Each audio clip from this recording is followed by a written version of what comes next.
போக்குவரத்து துறையில் வேலை வாங்கி தருவதாக கூறி பண மோசடி செய்ததாக தொடரப்பட்ட வழக்கில் சட்டவிரோத பண பரிமாற்ற தடை சட்டத்தின் கீழ் செந்தில் பாலாஜி 2023 ஆண்டு அமலாக்கத்துறையால் கைது செய்யப்பட்டார். பின்னர் கடந்த ஆண்டு செப்டம்பர் மாதம் உச்சநீதிமன்றம் ஜாமீன் வழங்கியது. அடுத்த சில நாட்களில் மீண்டும் மின்சார மதுவிலக்கு ஆயத்தீர்வைத்துறை அமைச்சராக செந்தில் பாலாஜி பொறுப்பேற்றார். அதே சமயம் செந்தில் பாலாஜிக்கு வழங்கப்பட்ட ஜாமீனை ரத்து செய்ய கோரி சென்னையை சேர்ந்த வித்யாகுமார் மற்றும் அமலாக்கத்துறையினர் சார்பில் மனு தாக்கல் செய்தனர். இந்த வழக்கை விசாரித்த உச்ச நீதிமன்றம் காட்டமான கேள்விகளை எழுப்பியது.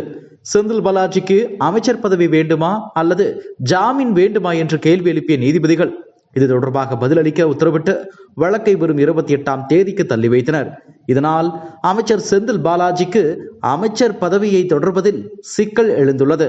சட்ட ஆலோசனை முடிவில் செந்தில் பாலாஜி பதவி விலகும் நிலைப்பாட்டை எடுத்துள்ளதாக கூறப்படுகிறது.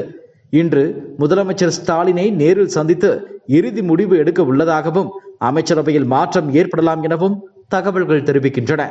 அமைச்சர் செந்தில் பாலாஜியிடம் இருக்கும் மின்சாரத்துறை நிதியமைச்சர் தங்கம் தென்னரசுவுக்கும், மதுவிலக்குத்துறை கொங்கு மண்டலத்தை சேர்ந்த அமைச்சர் முத்துசாமிக்கும், வெள்ளகோவில் மூப்பே சாமிநாதன் ஆகிய இருவரில் ஒருவருக்கு கொடுக்கப்படலாம் என்றும் கூறப்படுகிறது. அமைச்சர் PTR பழனிவேல் தியாகராஜனுக்கும் கூடுதல் இலாக்காக்கள் வழங்கப்படக்கூடும் என்றும் பேசப்பட்டு வருகிறது.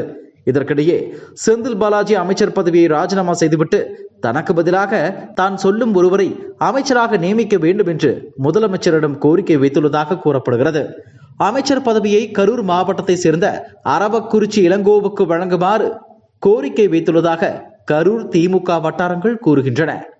அரவக்குறிச்சி இளங்கோ செந்தில் பாலாஜியின் தீவிர ஆதரவாளர். கடந்த 2021 சட்டமன்ற தேர்தலில் அரவக்குறிச்சி சட்டமன்ற தொகுதியில் பாஜகவின் முன்னாள் மாநில தலைவர் அண்ணாமலையை 24,816 வாக்குகள் வித்தியாசத்தில் தோற்கடித்தவர் இளங்கோ. அவரை அமைச்சராக்க வேண்டும் என செந்தில் பாலாஜி முதலமைச்சர் ஸ்டாலினிடம் கேட்டுக் கொண்டுள்ளதாக கூறப்படுகிறது. அண்ணாமலை செந்தில் பாலாஜி இடையேயான மோதல்கள் வெளிப்படையாக தெரிந்தது. ரஃபேல் வாட்ச் உட்பட பல விவகாரங்களில் இருவரும் வார்த்தை மோதல்களில் ஈடுபட்டு வந்தனர்.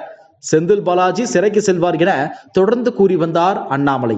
அதே போல கடந்த 2023 ஆண்டு ஜூன் மாதம் அமலாக்கத்துறையால் கைது செய்யப்பட்டு 471 நாட்கள் சிறையில் இருந்தார் செந்தில் பாலாஜி.